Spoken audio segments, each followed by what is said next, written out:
Madonna claims that if she hadn't adopted spiritualism, she wouldn't be here. In a recent podcast interview, Madonna spoke candidly about her spiritual life, stating, "I wouldn't be here if I didn't have one."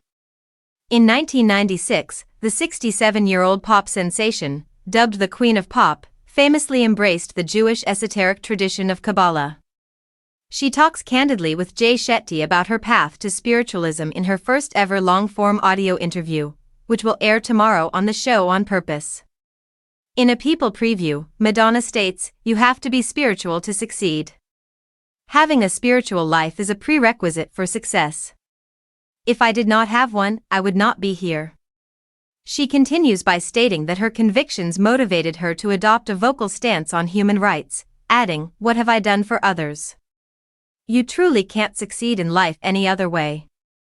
The areas where darkness is present and the maximum quantity of light may be shown are similar. You switch on the light when you're in a dark room. There isn't any effort made when you're in a room that is already lit. Should we search for darkness, then?" She goes on to say, "I want it all, but I want it for the sake of sharing, not to keep it for myself.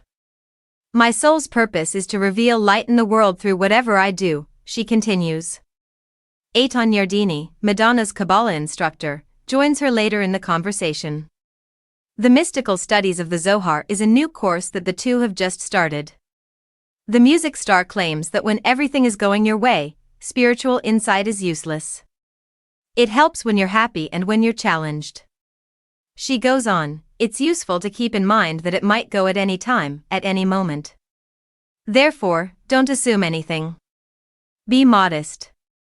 Simply accepting that what is occurring to you is intended and that everything will work out is known as radical acceptance."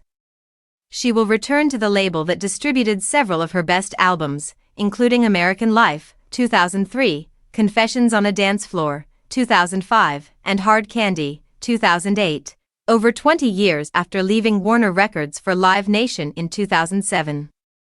"With Warner Records, it feels like home," she said on Instagram. Return to the dance floor and music. Returning to the starting point.